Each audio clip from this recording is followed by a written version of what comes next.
power comes responsibility. Do whatever that you want to your best ability, and there is nothing that's impossible with possibility. I am possibly the hero that nobody knew. Hi everybody, I'm Danny Myers-Frierson. I am a North End daughter. I was born and raised in Hartford, Connecticut, and I'm so excited to be bringing you guys this segment, A Rose That Grew in the North End, sponsored by the North End Agents and Hartford Public Access TV. My first interview is with this wonderful human being, Mr. Alessandro, and he has such a beautiful name, I don't want to mess it up. So please tell us a little bit about yourself. Alessandro Andreiuli. So beautiful. Thank you. My family's southern Italy. So I'm first generation here. They immigrated in their 20s to America, and very self-made people, and wanted to make a life for us here because there wasn't a lot of work and opportunities in Italy. Still today, it's a problem. You know, there's not a lot of work out there. My cousin does banking, and she has a double major in finance. Cannot find a job. You know, it's tough out there. So. Yeah. Yeah. So being a first generation immigrant. Yeah. Tell me a little bit about that. Initially, my parents tried to really Americanize us. Mm. So even though on my birth certificate it says Alessandro, they were like Alex, and they gave me an American middle name, James, which I'm actually going to change. It's going to be Alessandro Valentino Andreiuli because that's my grandfather's name. I'd rather have him an Italian full name. And as I've been doing this journey of healing for the past 2 years, I'm trying to have it be like one identity. You know, because, for my nieces and my parents, I'm Alessandro. Everywhere else, it's Alex. And it always sounded weird when I heard it out loud to hear Alex. It just never felt like me. So, yeah. So finding your roots and your grounding and where you come from, that is helping to ground you in your work. Absolutely. This has just been a very transformative, I think, time for a lot of people after the pandemic. I went through a divorce. I, lost a lot of things in my life at that point, and I really took it as an opportunity for self-reflection. It was very quiet for a lot of people, and you'd have this empty space, and what are you going to do with that empty space? So I took it as a moment of self-reflection and self-discovery, finally getting properly diagnosed for the mental health condition I had from the trauma I went through, finally finding a specialist specifically for that, and starting to do a process of healing. And I always tell myself, actually for the past 10 years, that when I got to a point of healing, when I really felt like I was improving and doing well and really starting to feel real healing, that I wanted to share this with other people in my community and be inspired, much like when I was a child and I saw Close Encounters and E.T. and Star Wars, and my eyes got big and I was like, what is possible? Anything is possible. I was inspired by that. And I feel like putting your trauma into your art gives it a safe space to exist. And I really wanted to make something that embodied that. That is absolutely amazing and wonderful. When you talk about moving the trauma out of your body, you talked a little bit about not even realizing that it was there. Yeah. So in the divorce and everything and doing the self-reflection, what did that look like for you? Well, at first I said I felt like, I know I discussed it, but I felt like kind of like I was in this limbo, this empty void of a space where I just had parts of my life that existed that were there, whole family, we were just about to try to have children, we were in this kind of transitional part of our relationship, and then things came to an end, so I had this void, this empty space. I had 2 cats, she took the 2 cats, so I didn't have anything to kind of comfort me. I had myself until I started reaching to my family to help with that. So it was really just this quiet time to first offer the first year of reflection and then looking for something to focus on. What can I focus on? And so I began with personal healing, and then it moved into taking my cinematography and putting my personal story into it. That's what people really want when they're seeing your art. They want something personal. That's how they find their into that project and that piece. So I really wanted to focus my art into something very personal and be able to put that out there in a way that felt like I would get an embrace from the community, and I would be able to use that as a pathway to healing. Absolutely. Yeah. That's wonderful. Yeah. So tell me a little bit about your art and your work. I'm a cinematographer, so I compose the shot, I think about the tone, the vibe, the lighting, the movement and how all of that is going to convey emotion and tell the story best. I've been doing that for a number of years. I converted from doing some producing for years and going back into cinematography in 2017, initially filming a project for my friend's company, Firesight Films out of Mystic. We did a project for the Gloria Gemma Foundation, excuse me. No. It's they're a organization that is a support organization for folks that are going through breast cancer. And so they provide help, rides, events, information, retreats, things like that for people that are going through breast cancer. And they have this amazing event in Providence, which they do in conjunction with Waterfire, which is where they light the basins, and they have fire poi and all this other stuff happening around that time. And so they have fireworks and education and free screenings and all that kind of stuff. And so it's like a celebration of life for survivors.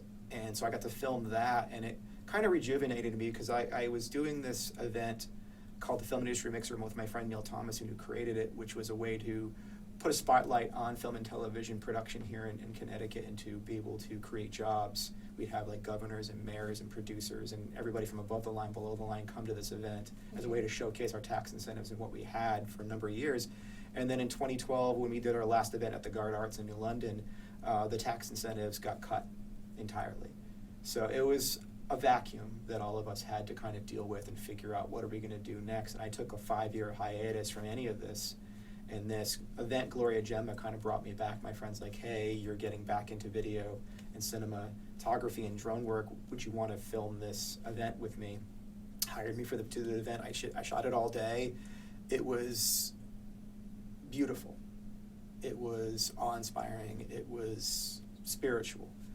They had this part of the event where they had ballet on the steps of the Capitol, and then they had about 200 cancer survivors with torches walking all the way down the street and then going over the bridge over the water and then having a moment of silence. And I was filming that with my drone, and it was the most beautiful thing I'd ever seen. And I was like, it had this music playing, so I could do kind of ballet with my drone of the movement and follow along with the tone of the moment. And it was just a beautiful event, and seeing those families and friends and celebrations and love and light, coming out of that event, it was very inspiring, and it kind of reignited that fire in me. Yes. Yeah. So many ways I want to go with that. Yeah. I want to talk about, you mentioned that you started your process, or you knew what you wanted to do when you were 5 years old. Yes. Can you tell me a little bit more about that? So in kindergarten, sometimes they'll ask you, like, what do you want to be when you grow up? And I said, I want to be a producer. I had watched Star Wars and Close Encounters and E.T. and all that, and I wanted to know who was the person. Very good movies, Very by the good way. movies. I wanted to know who's the person, who's the glue that brought that all together, and that's the producer. Yes. And so initially I wanted to do producing.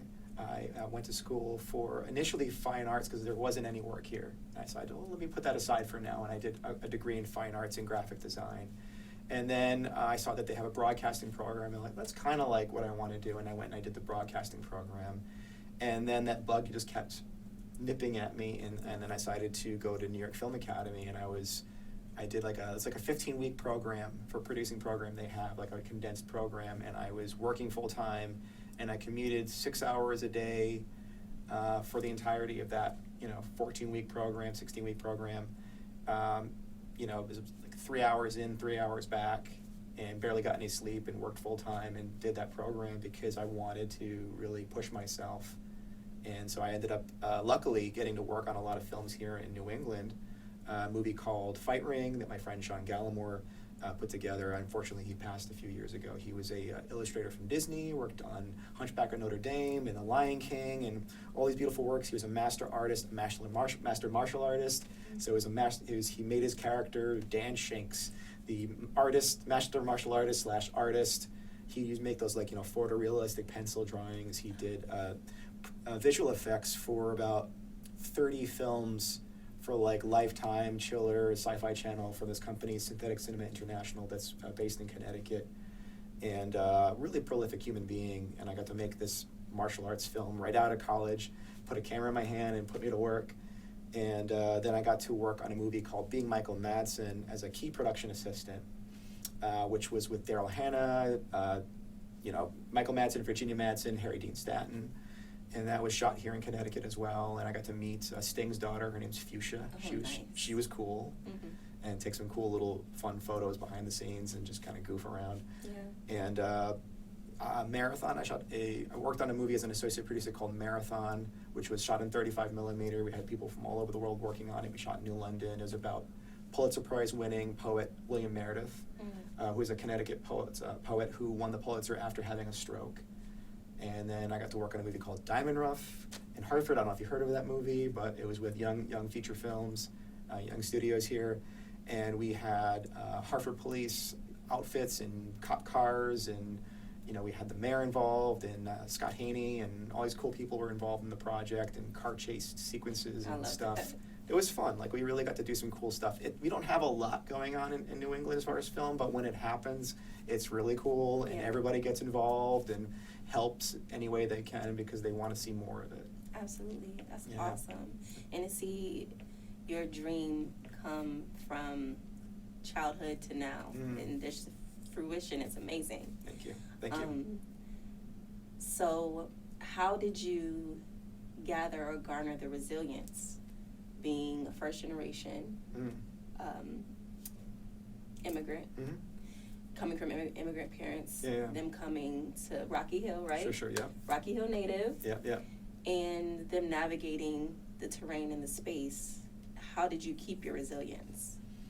My folks have that resilience built into them. They put their head down and they do the work. They're very resilient people. No matter what, you just keep going until you're done. You don't stop. And my dad worked really hard to come here and to make a living for us, or life for us here. And my mom gave up a lot. They all gave a lot to come here and be here and have this dream. And so my resilience just comes from them. I don't give up. I keep going. Sometimes it takes me longer to get there because of the mental health condition. It just has that duality of feeling both confident and excited, which is the real me, and then the, constant fight or flight activation in me of everything's terrifying. And it happens at the same time. So now that I've started to find that healing, that voice is a little quieter, but it's quieter not because I'm shutting it down. It's because it's been heard. And that's the big part of that therapy. That it's called sensory motor psychotherapy. It's a talk-based therapy where you create awareness in yourself of how your emotions function. And so when you have a sensation of trauma coming from a memory, you pick out every single emotion that's attached to that memory, and you give each emotion space to exist. And then you draw awareness to the rest of your body, because sometimes it gets kind of balled up. Absolutely. And you slow everything down, and when you're done doing that process of giving every emotion attached to that memory space, your body has now processed it. I would equate it to having a wire that is frayed. That's the activated memory, the painful memory. And once you've processed it, it smooths out and repairs. So when the memory of that comes up, there is no activation. Your body's like, cool, I've processed this. You've heard me. You didn't shut me down. Absolutely. So in mindful based, and I'm getting into my mental health, so I'm sorry. Sure. Mindfulness based cognitive therapy. We talk about that as a we try to identify nurturing moments. Sure. And moments of safety. Sure. Or how to get back to your circle of security, or circle of trust. Sure. So I think that's absolutely beautiful. How do we continue to teach people how to identify those moments where they're restless and unable to find balance? Sure. I mean, for me, it's about awareness. Like when I used to take an acting course, and you would do these, not like tics, but like you do something repetition that you're doing because you're nervous. Right. And it would break people out of the idea that you're present in the performance. And so once you draw awareness to that thing you're doing, you're like tapping your leg or something, then you like maybe rub your arm instead, and it draws awareness to it, and now the action stops, and now you can be present. Because I think a lot of people feel unnatural when it comes to being on camera and acting. So it's the same thing with my therapy. It's about me drawing awareness to when it's happening, and then utilizing those tools that I've been taught to slow down and give those emotions space to exist. And when I do that, I can, now I've gotten it to the point where I can do that anywhere. Or if I get overloaded, if someone's just being very aggressive, I can just go I'm taking a break. And I go take a break, and I allow myself privately to let that emotion do its thing and go through its course. And then I come back to the conversation. Now I can bring logic back. I'm not going to react emotionally or get upset because somebody's being, overtly rude or anything that just feels off from the energy you're trying to put out there. Absolutely. So. I love that. It's beautiful. Thank you. Okay. What else would you like to share with me about your work and the things that you have coming up? Well, the project Open Letter is the one I wanted to speak to today because it's this culmination of 10 years plus, over 30 years really, of getting to this point of making something that really embodies what I went through. And so I, 10 years ago when I was at the deposition for all these other victims that I had gone through, these other survivors, and because I've mentioned to your audience and said, what happened to me? I would love to know, but it's, again, this is a safe space. Of course, yeah. I mean, I don't mind talking about it because I feel like it's like Harry Potter when they don't want to say Voldemort. I love Harry Potter. Don't say Voldemort, and then Hermione's like, why not? Why not say Voldemort? So it's okay for me. I feel comfortable now talking about it because it's safe, a safe space. This is a good conversation. So, when I was 9 years old, I had ADD, and there was this news thing that came out that said that maybe if you're taking Ritalin for ADD, that if you're taking it pre-puberty going into puberty, that it would stunt your growth. And so my pediatrician recommended my parents to take me to this doctor named George Reardon, and he was doing this growth study on children who were taking Ritalin pre-puberty going into puberty to see if it would affect their growth. And this was basically a ruse. This was an excuse for him to get close to children. And he had been doing this since the 70s, unchecked. And so he had amassed hundreds of victims in that period of time while he was doing this growth study. And my parents took me there. They were in the next room. They didn't know what was going on. I didn't know what was going on because it was under the guise of a medical exam for your child. And so it was between the ages of 9 and 13. Every few months they'd take me back to go back and get a follow-up. And I changed almost immediately. I shut down. I looked like I was stoned. I looked kind of blank, empty. The light in my eyes had kind of gone away. And so for the longest time, I didn't understand what that meant. Kids started kind of ostracizing me because I was different, because I was quiet. Kids that were having a hard time at home would see me as a target because I was like, the slow moving gazelle. I didn't move, and they could just let loose their personal frustrations on me. Luckily, when I got to junior high, I had some great friends, and going into high school, some amazing human beings also had gone through their own personal traumas. But we all banded together, and we were the calm shore that we could all sail to whenever things got heavy. And so for many years, I had emotional issues, very quiet, reserved, and not until I was in my early 30s that I understood what this was, because it was on the news. So in 1998, the George Reardon passed away. He was under investigation. He passed away of cardiac arrest, and then there was still not enough evidence to do anything about it. And then in 2007, somebody bought one of his properties, and they were renovating, and they were removing this old wood paneling from the 70s, and they wanted to put some wallpaper up or some plaster up or something, and they found thousands and thousands and thousands of images in the wall of inappropriate images of children. And so the case blew open, and the law firm that was representing the survivors put out a news piece on television to reach out and say, if your child saw this person from this state to this state, they could be a victim. And when my parents approached me with that, I was just in denial. I didn't want to believe it. I had buried the memory of it. I didn't understand it was abuse because it was under the guise of a medical exam. And then I had to go see these lawyers, and when I talked to them, and I had to pull out that information of what that was, it was almost like this out-of-body experience of talking about this and trying to articulate it And then it started to make sense that, yes, this is what had the effect on me. This is what changed me as a person.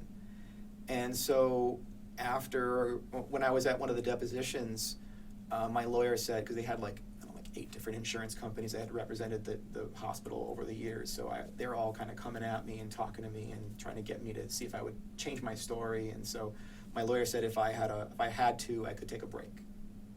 And I took a break, and I saw this woman my age with her lawyer, and I knew immediately she was one of the other survivors. And I wanted to reach out. I wanted to say something. I wanted to hear her story. But it wasn't appropriate, so I didn't. And in that moment, I made that decision to make this project Open Letter, when I finally got to the point where I felt strong enough. And, a few years later, I was living in this art co-op, Max 650 in Middletown, and we had this slam poetry event, and this poet, Trisha Midnight Schuler, was performing this super personal piece about his life and abuse he had gone through. And when he was done, he was like, this catharsis. He felt better because he was letting it out. And everybody in the audience could feel it. We all could feel it. And he had this love and adulation coming at him, and people just, wow, that was so amazing. That's beautiful. Thank you. And so I wrote this piece, Open Letter. And the next time we did an open mic night, I performed it in front of him. And he came up to me, and we had a conversation, and it was beautiful. And we connected on Facebook and all that. And I started doing all these open mic events throughout the state. And writing things on the fly and just being inspired by other poets and other people's performances. Like, it was just beautiful. Like, my friend Cheryl Renee did a one-woman show. Amazing seeing her put her art out there. And so I just got inspired by so many people. And when I got to this level of cinematography where I felt like I really wanted to do something special, I felt like, why not put my own personal story into it? Why not put something personal and intimate into my work? And maybe make that more of my identity as an artist. And so I thought this could be a good gateway to really inspire other people and to find my own personal healing and to take my story back and find some empowerment. So if people want to know more about Open Letter and to follow you on any social media platforms, where can they do that? For the project, they can go to Instagram at Open Letter Project Official. Mm-hmm. They can go to Facebook. We have a Facebook group I created called Open Letter Project Official as an extension of this project to be like a safe space for folks who are going through trauma to come on there, talk about their stories, share information, post information and resources. And then the project itself is being crowdfunded on seedandspark.com. So that's seedandspark.com. And the project's called Open Letter, so you can just look up Open Letter on seedandspark.com, and you'll see a picture of me standing on a rock, and that's the piece. And they can donate, they can share, they can click follow to follow along on the journey of this project getting created and everything that happens afterward and all the updates. So yeah. Beautiful. Yeah. Thank you. Thank you. Hi, my name is Alessandro Andriuli. I'm a cinematographer and a poet, and this is some of my poetry that I'll be reading for you right now, or performing for you guys. This first piece is called This Is Not a Story. This is not a story. Real life is scarier than any fiction. This is not a story. Fire hoses with icy water, piercing the inky night. Hyperthermia ensues, but no one cares. This is not a story.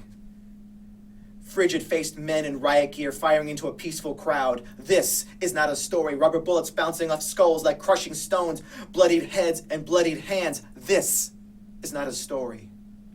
Screams in the night that fall on deaf ears, blood for oil, blood for money. This is not a story. Native people fighting for every American, fighting for the future of all men, women, and children. This is not a story. They want for us to believe it is us versus them, that we are different because of our heritage, because of our blood, and the color of our skin. This is not a story. A pale rider falls from his horse, falls to the ground, and screams in pain. This is not a story. We have one earth. We are one people. We all need water for life. This is not a story. That's about when they were doing the pipelines, the oil sands pipelines, and they were attacking all the native people. So I wrote that a little while ago. I have another piece called I'll Carry On. A long trek through the woods, through the dark, inside myself. I'll escape the dark. I'll push through the mire. I will reach the daylight. I will reach the sun. Though there is always a shadow at my back, I will look forward, push on, make choices, make life anew. I'll carry on into the dawn of something better, something that's more me.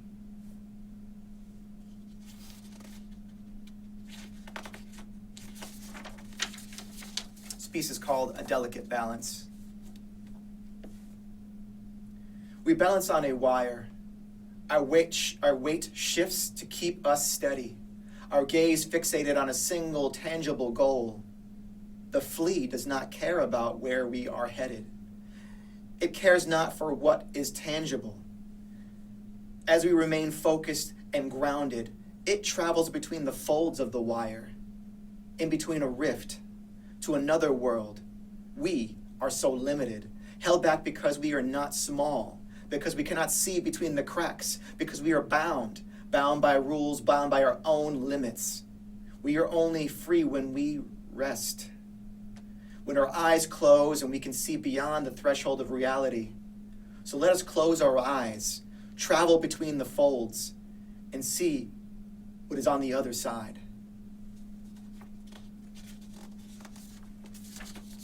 This piece is called Panic. Heart beating, chest pounding, can't breathe.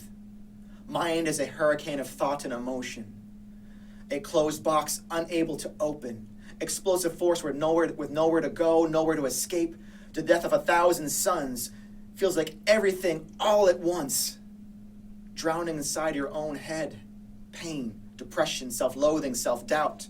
Mixed in a bowl with a blender on high until bits of you splatter on the counter. Until all control is lost. And so are you. Breathe. Slowly. Just close your eyes and breathe. Long, deep breaths expelling the devils, inhaling the joy. Just breathe.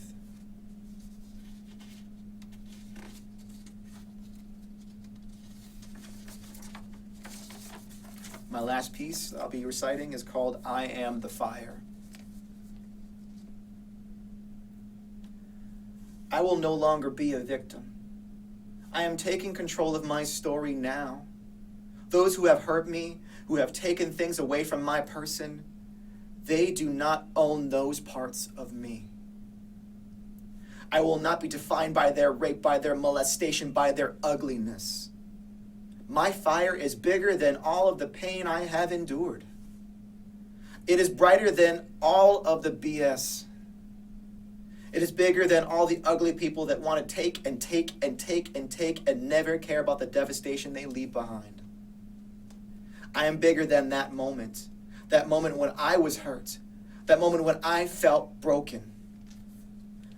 They will never extinguish my light, for I will burn brighter than 1,000 suns.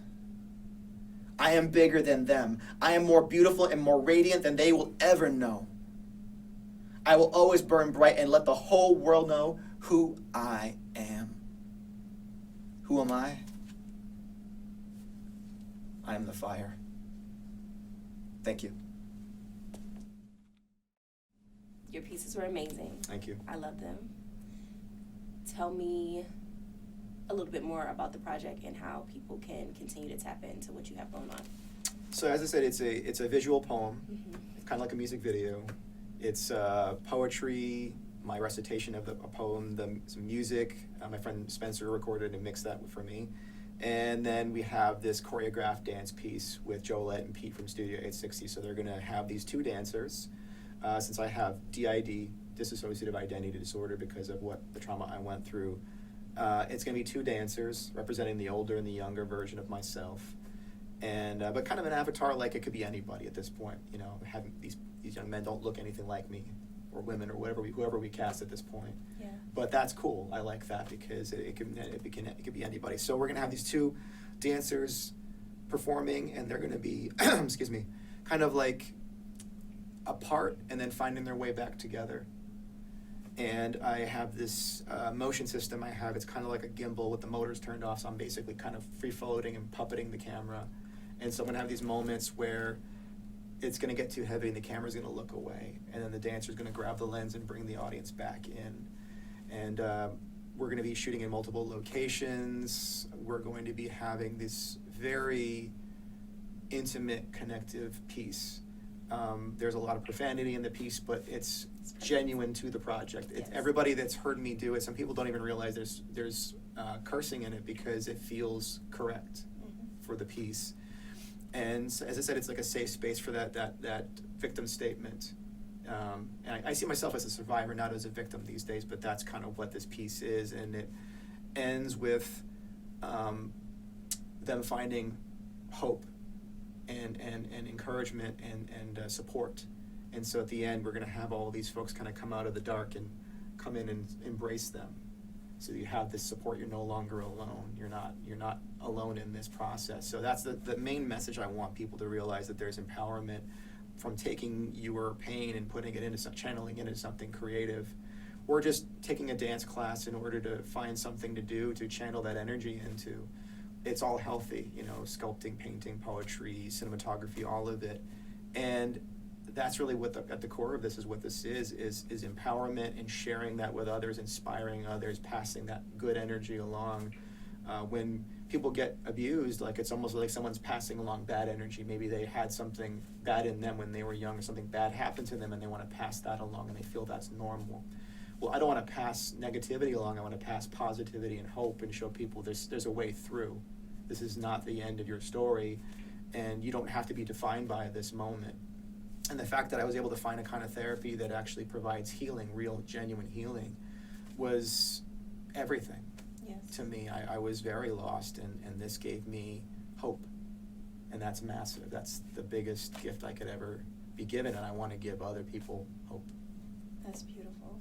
Thank you. Why is it so important for people to have hope? I think right now we're all so divided for a lot of different reasons, and that to me is so upsetting, that we're all part of the same community. When you have an emergency and someone has to go to the hospital, you're not going to pause and ask the operator, are you Republican or Democrat? When you're in the military and you're serving and going into combat, you're not going to say, hey, before we go into combat, are you Republican or Democrat? When there's a big flood in your in your state or city or country, you're not going to turn and say what political party you're in. You're just going to get the sandbags and try to save as much people as possible.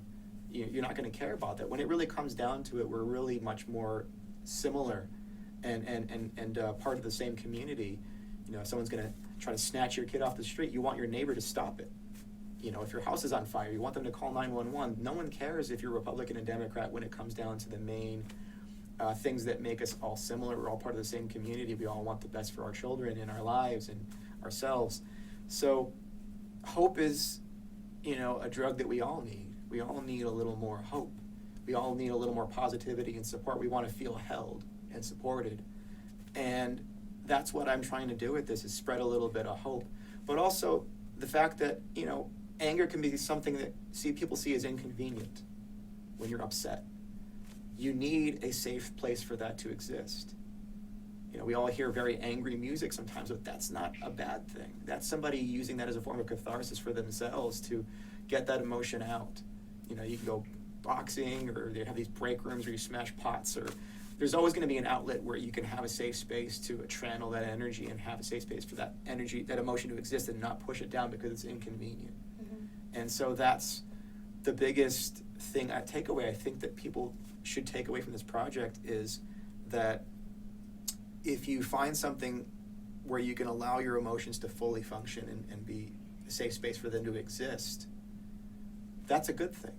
That's a massive thing, and everybody can use that. You don't have to have gone through trauma like me in order to find a way to give your emotions a safe space to exist and function and be heard.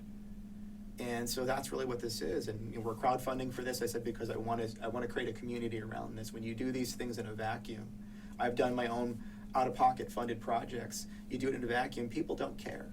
It's free. Why am I going to care? You're going to put it on YouTube or wherever you're going to put your content. And I spent like $30,000 one time making a web series. No one cared. But when you crowdfund, you're building a community around that project. And at that point, people start to care because they're invested in your journey. They're invested in you. They're financially invested. They want to see, they care enough to see you make this thing that they're going to give money to make this thing happen. And that's why I'm crowdfunding for this, because also I'm working with Studio 860 in Bloomfield, and I want to make sure they get paid for their studio space and for their dancers and for the years they've been working on building this craft of choreography. Yes. You know, that's important to me, to pay those folks and to give us all the freedom to be able to do more of these kind of creative projects that help others. People that run nonprofits, they get paid. There's a salary for that. And the reason why is so they can put more energy and focus into it. Mm-hmm. Without that salary, they can't do that. And I feel everybody that makes something deserves that. I've made some wiggle room in my budget so that if we get to a point where we're not reaching 9,000, we're reaching 7,200 or less, I'm taking my entire fee out of that. Whatever I would have given myself for my time, I'm just going to take that out because I just want to make this happen no matter what. Absolutely. So that's the most important thing, is that my team gets what they need so they can put energy and focus into this, and we can make it the best we can and elevate this to a level where it feels important. It feels like it's high art, so maybe more people will pay attention. Okay. Yeah. So it's happening this Saturday? I'm going to be performing my poetry, some of the same pieces, but the actual piece that's for this project on Saturday. Okay.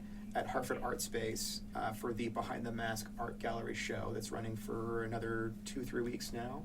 It's a 3-week total run. I think it's about a week left on that. What time? I'm going to be performing and speaking at 4:30. It's going to be pretty much an all-day event from like 4 to 9 p.m. Mm-hmm. So at 4:30 is when I'm speaking. And people can find this project on Instagram and Facebook, Open Letter Project Official, or on seedandspark.com. Mm-hmm. Look up Open Letter and see my picture on there. So. And if people want to give, they can go through the sites? They can go through the sites. If they go to the Instagram or the Facebook, they'll find a link directly to the Seed and Spark page. It's links in the bio for the Instagram. Even my personal Instagram has that, which is Alessandro Sunrise. And so that's what I got all this orange I'm kind of getting into. Very good. Trying to be more warm and positive. And so, they can find everything they need there. And once they get there, they can click follow to follow the journey. They can donate. We even break it down to each part of the budget where they want to donate specifically to. And then they could share it on social and go to our Facebook group and join that and join in on the conversation and continue to share and build this community out. Awesome. Thank you. Thank you. I appreciate you. And this is just the beginning of the conversation. And I appreciate you as well. All right. Thank you for the opportunity. With great power comes responsibility. Do whatever that you want to your best ability. And there is nothing that's impossible with possibility. I am possibly the hero that nobody knew they number one.